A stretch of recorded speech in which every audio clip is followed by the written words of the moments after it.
Hello and welcome to another episode of The Wannabe Entrepreneur, the podcast about what's really like to bootstrap a company. And today we have another interview. Here with me is Camille Blanchot.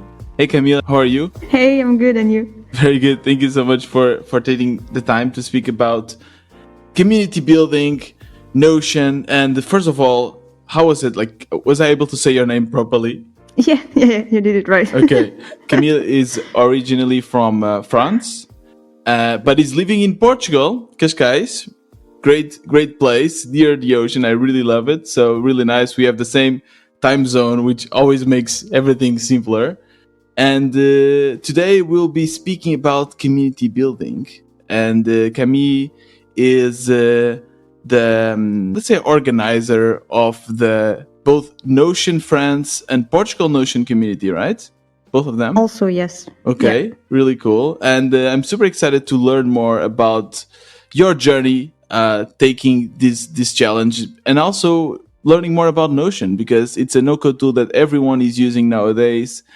And I find it really interesting because it's probably one of the few companies that have such a strong community. They have like Notion communities everywhere, all over the world, and I find it really interesting. And I love to see how like passionate people are to, I don't know, to celebrate Notion, and they have events and stuff like that. So I find it really, really interesting. So to kick things off, I would like to ask you, Camille, to give a little introduction about yourself. I was checking also your LinkedIn before, and I saw that you also did some work with horses and stuff like that. So I found this really interesting. Yeah, if you look at my LinkedIn profile, it's going to be chaotic because I did many things in life, and that is a good representation of me. I like to try things, and I like to experiment a lot. So I started my career very soon after I turned 18. I finished high school. Then I went traveling. Then I started working in sales, in retail, for like 3 years. After that, I got tired of it. Then I moved around France. Then I came to Portugal for the first time. Ended up working a little bit in tourism, studying tourism also. And then when I decided to move to Portugal, that's when things have been a bit more complicated, obviously, because you're an expat. Things are not as easy as your own country. And I did a little bit of everything. So I did start working in customer support for Airbnb and for Google Ads. And in between those two experiences, I worked with horses. I was taking care of horses from dressage. If you don't know about horses, it's like a stable. It's like but like one of the biggest in the world. So, and I actually knew that school ever since I was a kid. So for me, it was like really a dream come true. You grew up with horses or something like that? Yeah, sort of. I always had this passion for horses. I was reading everything about horses, like always having toys. I was trying to ride, but my mom couldn't pay for the regular lessons. So I would go, from time to time. Yeah, it is. Yeah. But I did have some lessons sometimes. And yeah, it's like one of my passions. So definitely a big part of my life. The thing is, working with horses is very, very demanding, especially physically.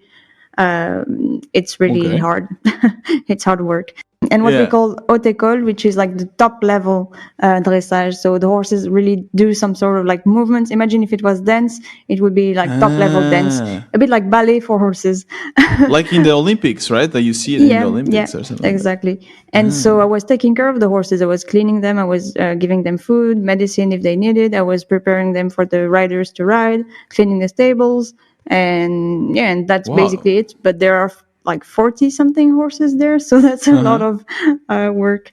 So yeah, I did that for. Did you learn that there? I already did that before, like mostly volunteer experiences, a bit throughout my life, but yeah, it was my first time being employed doing that, and it was great, but it was really tiring. So at the time it was just too much. Does it pay well? No, not so much. That's also the problem. You have to wake up like really early. Your body is completely, tired from all the manual work, and the pay is not fantastic. So, so tell me, so where do you grew up in France? Actually, you said you moved around in France, but A lot. Yeah, I was born in Dax, which is like not too far from Biarritz, so on the Okay. south west coast. Okay. Then I lived most of my childhood around Bordeaux. Then Mm-hmm. when I was a teen, I moved nearby Montpellier and in Montpellier, which is like Right. south but center. Mm-hmm. Then when I turned 18, I went to Nice and I lived in Ah. Nice for 3 years. And yeah, basically that's that's it. Yeah. And then soon after, I came to live here in Portugal. What did you think of Nice? It's a very interesting city. It's beautiful, honestly, really Yeah. beautiful. But it's, maybe, I don't know. The mindset is weird. That's all I can say. It took me a long Yeah. time to make friends, and yeah, it's not the easiest city to come as a foreigner. Let's say, even if you're French, if you're not from the from the region, you're being Yeah. seen as a foreigner. So it's a bit difficult. Mm-hmm. No, I felt so. Nice is close to Saint Tropez and all of Yeah, that, right? yeah. Because I was there, and I felt that everything was so kind of posh and expensive, and I like, no, I don't fit in here. Like, what is this? Yeah. It's definitely But it's really beautiful for sure. But yeah, I felt like, yeah, the atmosphere is like for, I don't know, yeah, rich people or something. yeah, pretty much. Yeah. Pretty much. But the region is beautiful. Like you Yeah, can enjoy definitely, it's great. definitely too.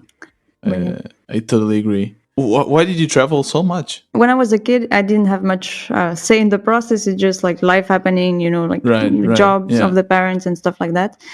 So we ended up moving a lot.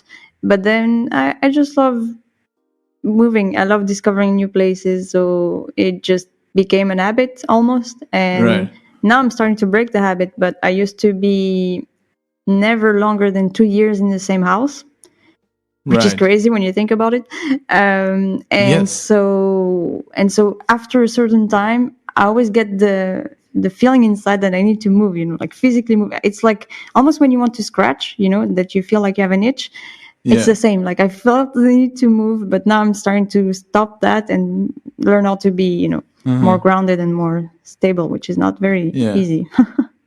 But yeah. yeah. I understand. So I guess there's this passion for adventure, and Yeah, our brains get excited with new inputs, and when your inputs start being always the same, I don't know if you have this, but sure. like for me it happens, this kind of semi depression after a great holiday. I don't know if this happens to you, but like Yes. I go and I do something, let's say skiing, for example, something that I haven't never done before. And it's like, wow, this is so cool, so different. And then after like a week or so, I return home and my brain goes into this like kind of depressed mode, like, oh my god, this is so boring. Yes. This like so boring compared to what I was just doing one week ago. Yeah. I don't know if you can relate to that or not, but Definitely yeah, happened to me. Like I remember going to Rome in 2016 for the second time. It was my yeah, second trip there, and coming back from that trip, just 1 week in Rome, I felt the same. I was like, what am I doing? What yeah, am I doing in life? Like everything just starts taking a yeah. turn, but it goes away. Thankfully, the feeling goes away. Yeah, yeah, Usually, thankfully. Yeah. usually. How does this affect you professionally? Can you stay at a long time in a job? Would you say that you have like an entrepreneurial mindset as well? Yeah, definitely. I think I didn't realize it for a long time, but Yeah, maybe part of the reason why I was always changing jobs is because I was getting bored very quickly. I yeah, adapt very fast. Like I can learn like pretty much anything you tell me, except maybe mathematics and stuff like that. But I mean, things that are, I don't know, I just learn easily. Like if you tell me, I'm trying to match, and pay attention, and I just reproduce until I get it right. And that has helped me a lot because I've been working in very different industries, right? Working hmm, with horses, working with, yeah, in tourism, in sales, in customer support, now in communities, and just like so many things that I'm doing now. yeah. Crazy. Yeah, just because I love to learn. So that is helpful, but definitely in the past, I've struggled with feeling stuck, Uh-huh. and they're just like the feeling stuck in a place, like physically, living in a Right. certain place. I felt the same at work, and sometimes I would, for example, I had one of my first job. I stayed there for like 2 years and something, and Hmm. after a while, I was like, you know what? It was paying well, well enough for what it was. I was living nearby my job, so I could walk easily Wow. to Yeah, work. that's good. Yeah, and it was in Nice, so I mean, like I had objectively, I had a good life, Yeah. and I just felt super stuck. I was like, I do not see myself doing this for how many Yeah. years. I need to change. I need to learn something else. I need to just switch. And I think I was just not realizing that I wanted to work for myself in a way. Mm-hmm. And this started hitting me after, actually, in 2016. That's more or less when I started paying attention more to blogging at the time, blogging and freelancer world. But it took me a Mm-hmm. long time to actually start Yeah. to actually do something because So before that, you never did any entrepreneurial project, anything related to I that? tried. Like I created many blogs, like travel blogs, lifestyle Yeah. blogs, stuff like that, websites and stuff like with WordPress mostly. I did try to register as a translator also, but then I realized Mm-hmm. I had many little phases that I would try to start, but then it would Mm-hmm. get scary because if you don't have anyone around you that has a similar path, and I think that's also one of the reasons why you're doing this podcast. If you don't have any Yeah. Yeah. example Exactly. around you, well, Yeah. it's super scary to start Yeah. on your own. Like, Mm-hmm. and yeah, and when I finally realized that this was more in line with what I wanted in life, and just the way I see work and the way I function myself, like the way Mm-hmm. my Mm-hmm. brain works, I was like, yeah, I need to find a way to make it work. So Right. Right. yeah. Are you not afraid that even by doing your own things, like for instance, this, I don't know for how long you're doing this now with Notion, but are you afraid that sometimes at some point you'll also get bored and want to move on? It's honestly possible, and that's why I think it's important to have different projects. Right now, Right. lately, I've been focusing a lot, yeah, on just Notion, but I think I'm Mm-hmm. gonna start opening up a bit more. Although I've been doing many things around Notion, and I think that's why so far it's been very great because I I got to work, in communities. I've got to organize a few events. I've Mm-hmm. got Right. to like mingle with a lot of things, create my own templates. So this is a bit more on the product side, let's say, because if I create templates that are, at least I try, a Mm-hmm. product on its own, Right. and I've been teaching also quite a lot lately. So this has been very interesting to do. It's really hard to teach people. Very It's super hard. teaching about Notion, right? Yeah, exactly. Mm-hmm. For Or about French, horses? maybe I should. Could Who be. Could knows? be. Could be. Yeah. But yeah, I'm open to opportunities and to Mm-hmm. ideas, and Right. yeah, I'm open to change Yeah. overall. Yeah. That's important. Always keeping an open mind. Yeah, So tell me, how did Notion pop up in your life? super randomly. I was so it was in 2020, around this time actually in May, Mm-hmm. and I was in a Facebook group for like freelancers and virtual assistants and whatever. And somebody posted a poll asking, what tool are you using to manage your tasks and projects? And somebody commented Notion, and I did not know Notion. So I was like, oh, what is this? And I just looked it up, created my account right away. And as soon as I started using it, I was hooked. I was like, oh my God, this is amazing. Because until Yeah. then, I was not using anything for task, or like I was not using any of those tools. How were you managing your And tasks? uh, since I was an employee for most of that time before, it was just in my head for the most part, or Right. maybe like Right. notebooks or stuff like that, or depending on the jobs that I had. Sometimes we obviously had like internal tools, sorry, Exactly. Yeah. Yeah. for that. But my own personal task, it was usually just like notes on my phone or to-do list or whatever, and a lot of notebooks before that. Okay. And yeah, and when I The realized, analog way. yeah, exactly. And yeah, and when I started using it, I was like, wow, like this is, reproducing a lot of the things that I love about analog tools still.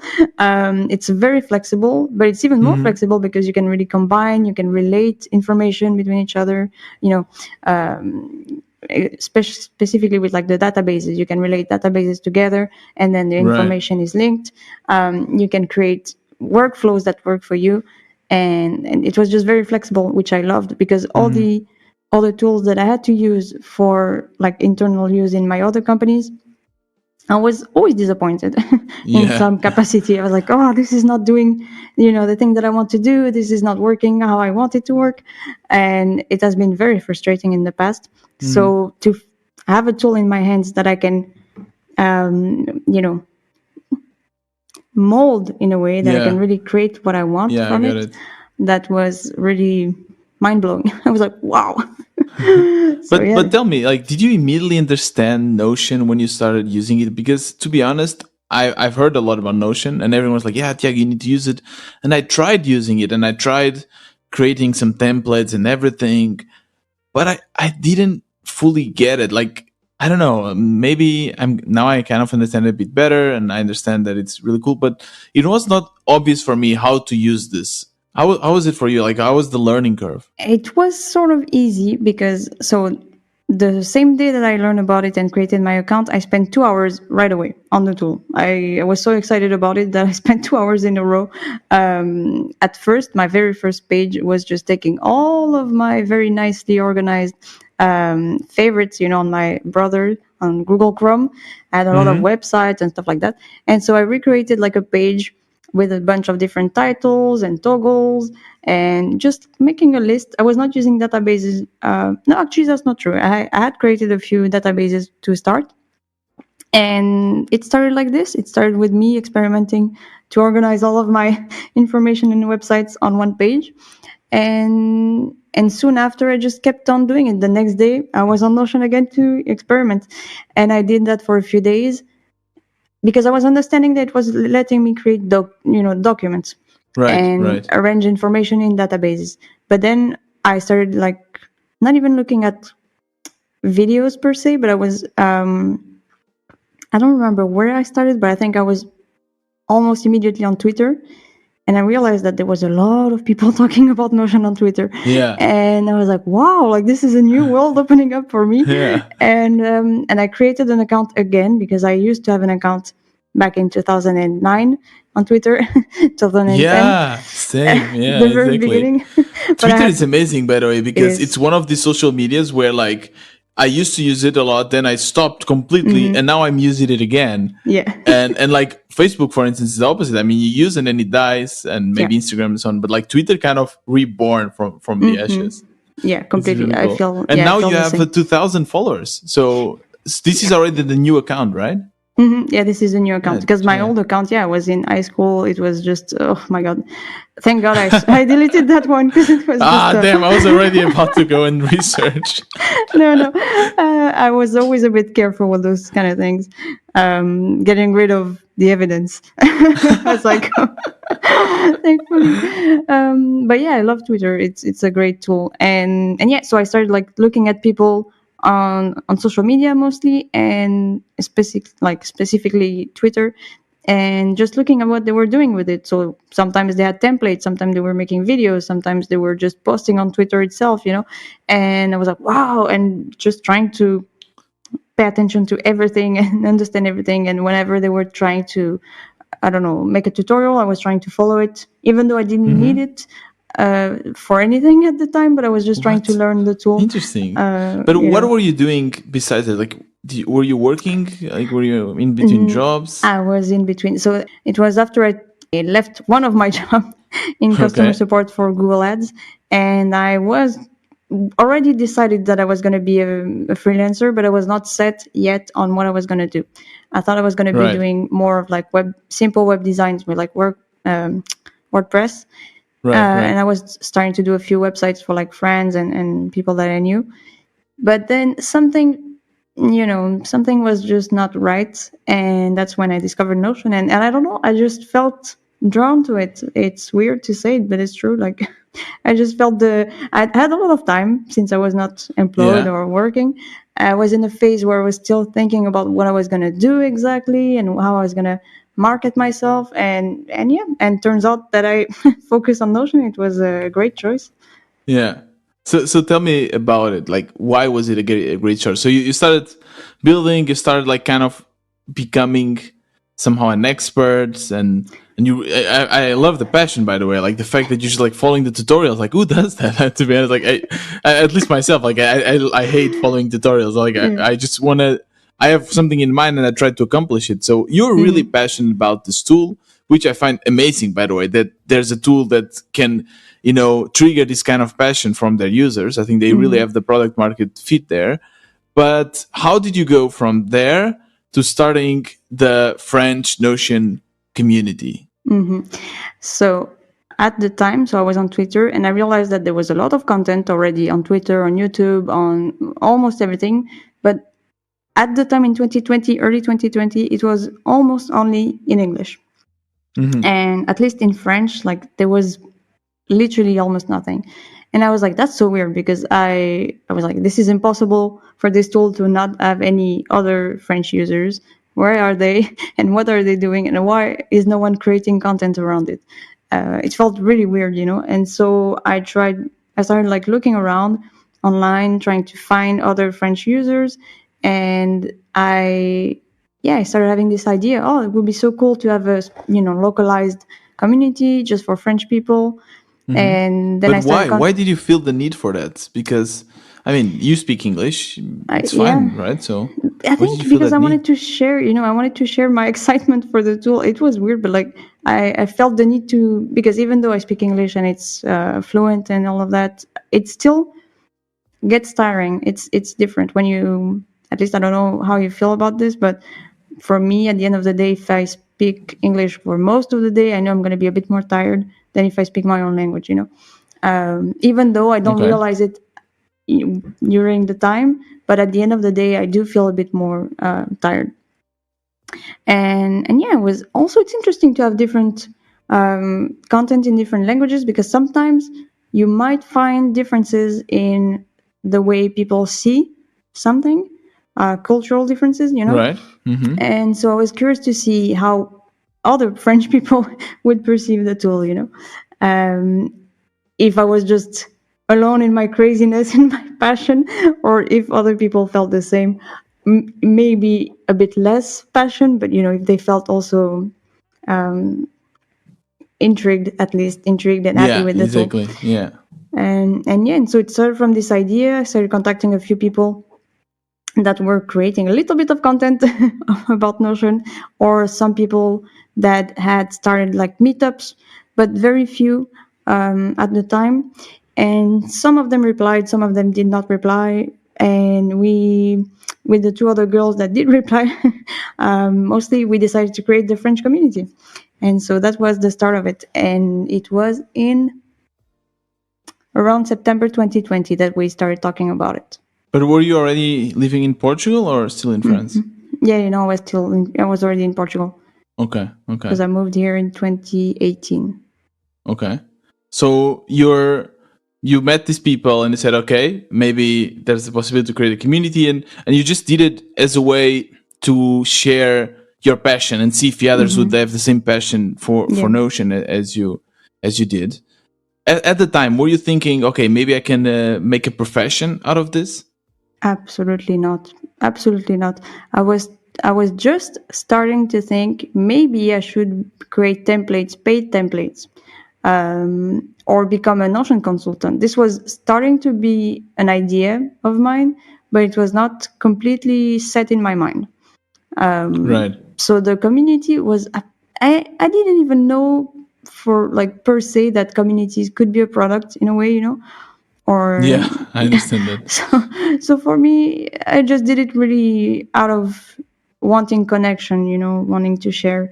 And yeah, and looking back, I'm glad that we that this idea, took on, and we decided to go with it, because it's a lot of work for people that just do it, voluntarily. But it's great. We got to meet really nice people, really cool people, creative people. And yeah, at the end of the day, it gave me my current contract. So it's pretty cool. Yeah, yeah. So how did it start? Like, what tools did you create initially? Like, did you just create this community on Twitter? Did you go on Slack? How did you start attracting people? Tell me about like these first days. So we took some time to think about what tool we were going to use. There was already a Facebook group that was a little bit not very active at the time, about Notion in French, but it was really, I think we had 200 members on it, and it was not very active. So we decided to keep it because we thought, oh, there's already a base here, let's keep it. But we decided to create a Discord server because it's, first of all, free, and we were all doing it, voluntarily, and also because it's quite powerful. I think people don't realize that Discord is actually a very good tool. And we decided to try. We were also interested in Slack, but I don't know, it didn't feel so right, because Slack is it really has this vibe of internal communication, right? Or maybe between clients, which is not what we were trying to reproduce. We were just trying to have some sort of forum, like a more chill, more relaxed environment. And we thought, Discord is mostly for gamers and stuff, so maybe people will be more at ease on Discord. Yeah, I think it was a good choice, although there's a lot of people that don't feel comfortable with Discord or Slack, for that matter. So we definitely still have people on Facebook, on the Facebook group, and also a bunch of people on Twitter. But on Twitter, it's mostly, small conversations or just sharing content. There's not really the kind of exchanges that you can have in Discord or on Facebook. It's just different. People are not going to start conversations, like long conversations, on Twitter. And yeah, it yeah, started like yeah. this. And so obviously, since there was already a group of people in that group, we started talking about the new Discord server on Facebook. Some people came over, and there was also, we just started talking about it in other Notion communities, international ones. So for example, there was one called Notion Made Simple that rebranded in the meantime, and they were also on they were also on Discord, and they had a French channel. They had like French, Portuguese, Spanish, and Right, everything. right, right. And so we said, hey, we're launching this. If you want to join, come join. And yeah, slowly we started getting more people, because then people would start talking about it to other people. And we tried to reach out to people on LinkedIn also, but it was very organic at the time. And it was free, right? Yeah, and it still is. So I find it really interesting also the comparison between Slack and Discord, because everyone kept telling me to use Discord at first, but I end up going with Slack for my community. I think for us it fits us better because a lot of people already use Slack in their jobs, and it's just a easier transition, I guess. But yeah, Discord is like gives you a lot of possibilities and integrations, and for Slack I have to build a lot of these things using their API actually, and Yeah. I know that Discord also gives you roles and everything. Yes. And of course Slack is more expensive than Discord, so I totally understand that. So you started getting your first Notioners. Is there like a name for people that like Notion? Yeah, usually we say Notioneers, Notioners, Notioneers. Notioneers. There are different ways to say it, yeah. Okay, so you start getting your first Notioneers. At this point, how much of your time are you putting in every day into this community? So like days. Yeah. At the very beginning when we started, yeah, because we had to build the Discord from scratch, make up the rules, contact people, share it, promote the community. So definitely, but it was spread out, like maybe 3 hours here, 2 hours there, Right. Except for we had some session, like maybe 2 or 3 days that was a bit more packed, that we were really trying to do as much as we could in a short amount of time. But yeah, then it became a bit more fluid. Okay. So you didn't know anything about building and starting communities, right? So what was like in your mind? Because when I started my community, it was kind of, it happened I started adding people to Slack, and I saw, okay, people really like this, and I kept on building it. But for you really had this intent of getting people together. You started writing the rule. You started doing all of this. Did you how did you guide things? How did you know what to do next? Thankfully, Melanie, so she was the other one of the other co-admin with me. She had a bit more experience with communities, so she was giving us a lot of good tips and just overall helping me and the other girl, Amity, make decisions. And funnily enough, when I was in middle school and a bit of high school, I spent a lot of time creating forums. Remember the my PHP or whatever it was called? Like, I don't know if you even had that in Portugal, but My in France, PHP?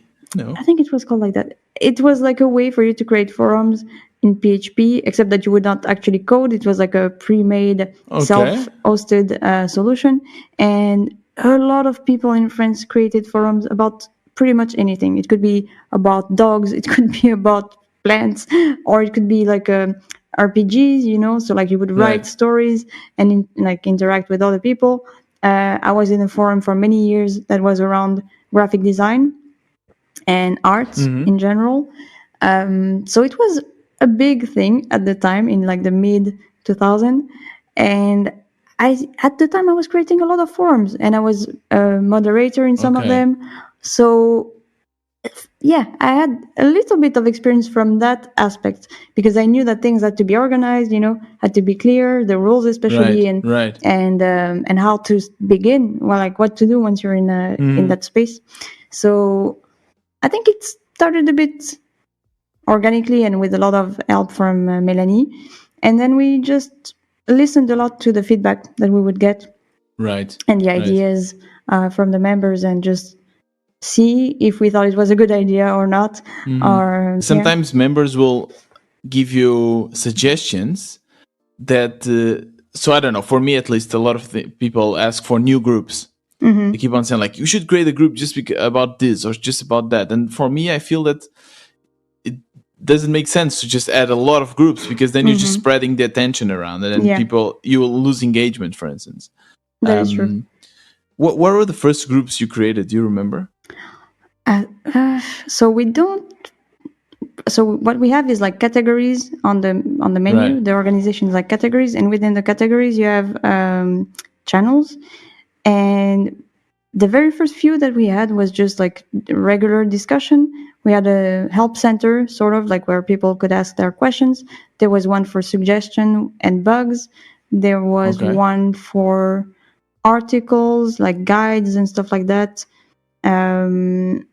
There was another one for inspiration. I think it was one of the first. Okay. I don't know if I have like screenshot of actually, yeah, I should have taken more. Looking back, there's many things I would do, but I would take more screenshots and stuff of the forum. Yeah, it's always like this. Yeah.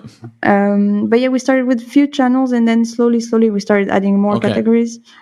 So really around how to use the tool, ideas for the tool, support for the tool, really around Notion. Yeah, and mostly. How did it start growing? Like in the first month, do you remember like how many new members were joining? Did you had like to fight for every new member, or was it like at some point just coming organically? Do you remember this part? It felt kind of fast and slow at the same time. There at the very beginning, it felt fast because we had just opened and we got like maybe, I guess, 200 members very fast. But that's then a lot. Yeah, it was a lot. But then it kind of slowed down, and we would still get new members, but for a long time it took, like from the 200 first all the way to the first 1,000 members. It feels like it took forever. I think if I look back, maybe it was not that long actually, but once we it always feels for us, entrepreneurs, always feels a lot. Yeah. It feels a lot. Once we passed that first 1,000 members, then it felt like it was growing super fast. And now, honestly, we're almost at 3,000, I think. 3,000. And incredible. I don't know, it passes very fast now. No, 3,000. It's absurd. And how was the engagement of people? Were people just lurking and doing nothing? Because it's a free community, right? So my experience with free communities is that people sometimes they just join and they ghost everyone. They're just looking. They don't really engage, and it's crucial to have a live community for people to engage. So how is that? Like, were people enough, like passionate enough to speak and engage, or not so much? Yeah, at first it was mostly, I would say the engagement went down because at the first few members that actually joined, they also shared a bit of that curiosity and passion, Right. because they Yeah. finally felt also, we have a group, in French for that. And then we started getting more members and more of them were lurkers. And that's okay. Sometimes it's a bit, indeed, when you start looking at stats, you can get a bit sad, but what matters is that I was reading an article recently, I think it was from Rosie, and she was saying something along the lines that lurkers, they're actually still great and they still play a part just because we don't know what they're doing and what their actions are. But in a way, first, if they're not asking questions or anything, it might mean that they got the answer that they were looking for, Right. or Yeah. it might not be an answer, but whatever they were looking for in the community, they found it. And they might still talk about the community or the tool or the product or whatever to other people, maybe in real life more Right. than online. So But you don't know. That's the yeah, you problem. don't know. That's the Yeah. that's the thing. Yeah. But I think you have to understand that it's a free. If it's free, just accept that this is going to be a part of Yeah. the Yeah. members. Yeah. Yeah. Were there a lot of spam people coming like, hey, look at my Notion site and stuff like that? Thankfully, honestly, we've been so lucky. Now we're starting to get more spams and trolls. But for the like, it just started this year actually that we started having Okay. those kind of people. Until then, it was What did very they nice. do? A lot of recently we had one person post the same video, link to the video on every single post from anyone on Facebook. So it was replying to all the posts with the same video, and typical spam. Then we had some people trying to promote just too much and not in the right channels. So we at first we were always gentle and say, hey, you can promote your stuff, but in this channel, please, and Right. do it maybe once in a while, like not all the time, not every day. But we had very few of those problems, thankfully. You're reaching a point where you have enough people that the others will look at your community and think it as a marketing channel. I think that's also a big problem. And you see that with Twitter, you see that with indie hackers. I feel that they call them communities, but I feel that they are more like marketing channels because, there's a way for you to create clients. And when we have 3,000 people using Notion, I can imagine that a lot of people building products for Notion will think, okay, this is great. I will just go there and spam my product because this is a marketing channel. This is not a community. This is not a place for me to meet other like-minded people. This is people for me to meet clients. So I guess Exactly. it could be that. Yeah, definitely. I think the fact that we're growing, we're being seen differently, for sure. Yeah. And now you actually work as a kind of a freelancer for Notion, right? How did this process go? Did you like reach out to them? Did they reach out to you? Is it a good pay? Tell me about this. Spill the tea.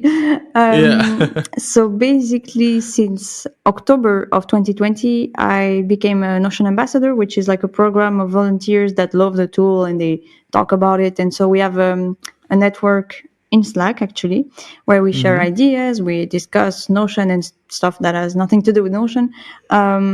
And on this Slack, one day they posted the Notion team posted a job offer for this specific job that I'm doing. So the contract for France, Japan, and Korea, because at the time Korean and Japanese was already available as languages for the app. So it was English, Japanese, Korean. And I knew that French was in the work because I had talked with the team a lot of times.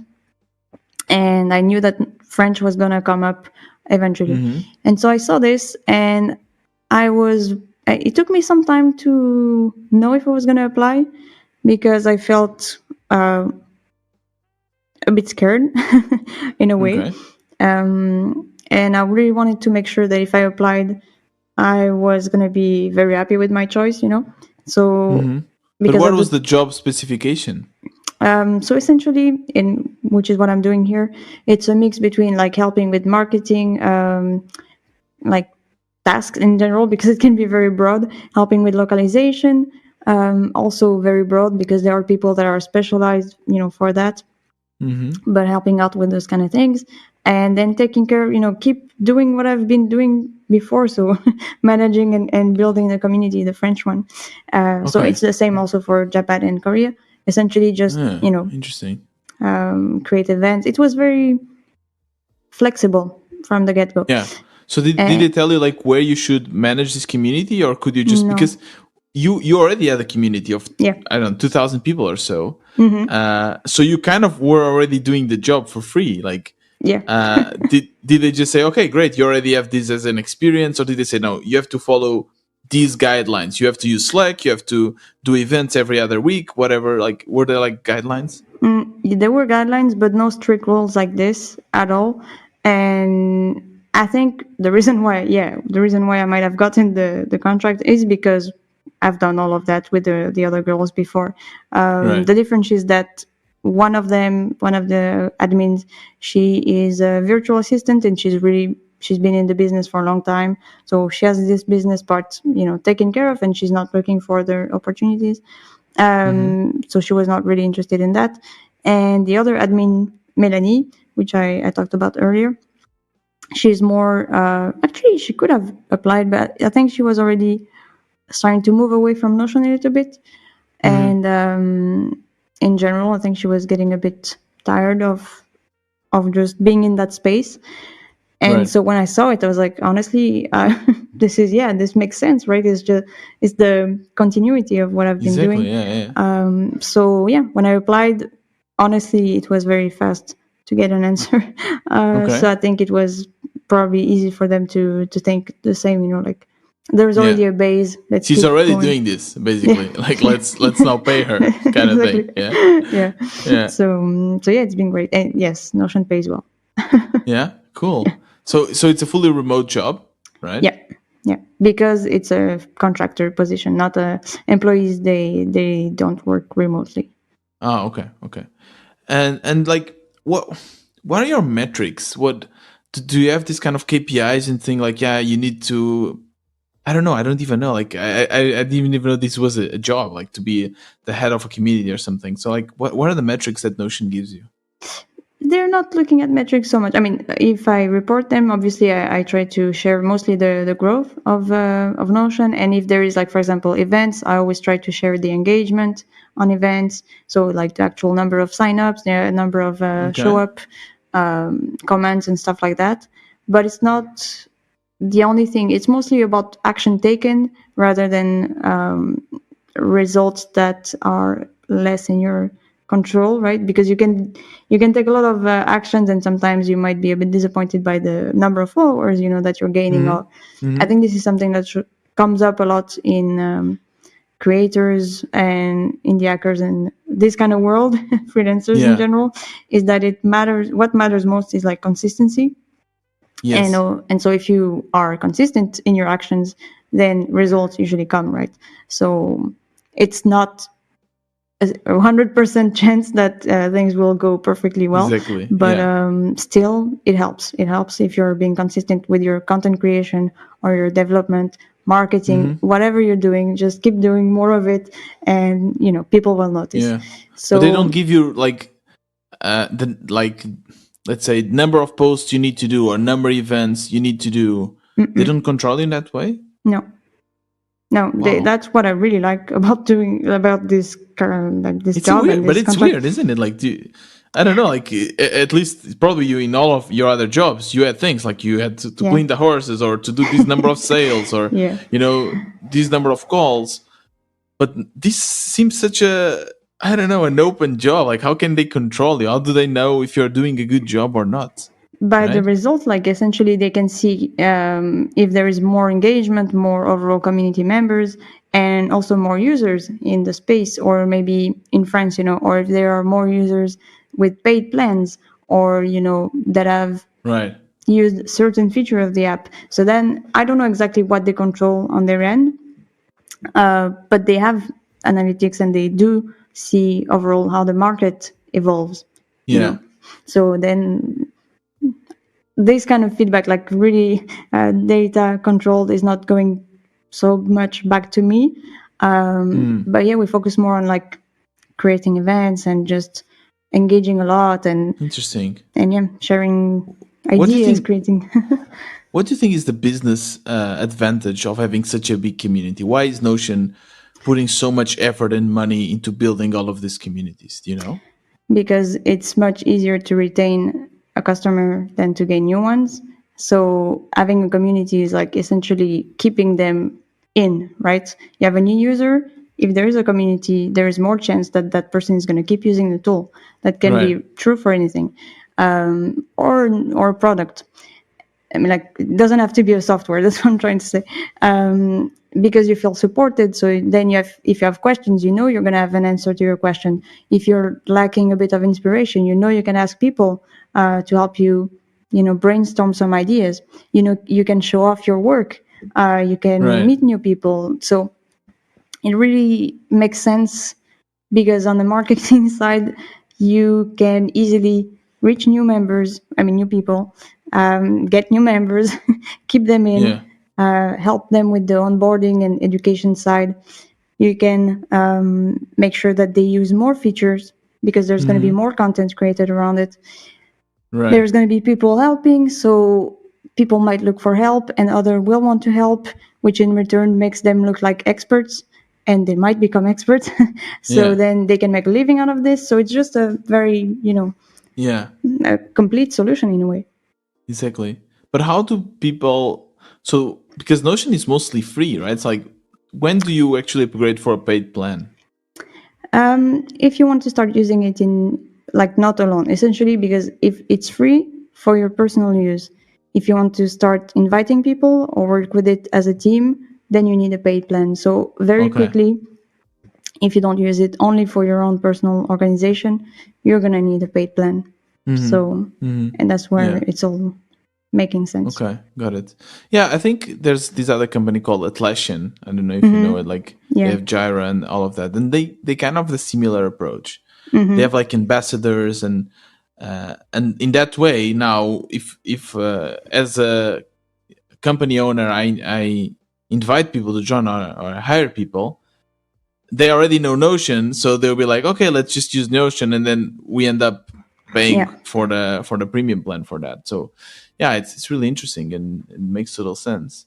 Um, so tell me about how does like a Notion event looks like. Have you done any? I guess you've done already some real life events. Only one so far, but looking forward to make more. It has been a bit difficult with all the COVID, Yeah, restrictions. of course. Yeah. So that was the main reason why we didn't do more. But I did help plan more. Like, so there has been one that I planned with a friend called Francois, also a Notion user and now a Notion ambassador. We did so this one, it was in Paris. It was in October of last year, and we got, I think, around like 40 people showed up. Yeah, something like that. Okay. Because we didn't have a lot of space. Again, COVID related, we couldn't have Yeah. a Yeah. huge Yeah. group. But it was a fantastic night. We had so much fun. So we had 4 presentations from Notion ambassadors or experts, and they were showing each of them like a different approach or a different thematic, subject. And then we had, and this was also being broadcasted live on the NoCode France community, which is another community about all the no-code tools and the Right. environment. And so that was great actually to partner up with them, so that we could also reach more people from the no-code friends community that might Right. know Notion, but they might not be super interested in it. It was something a bit different for them.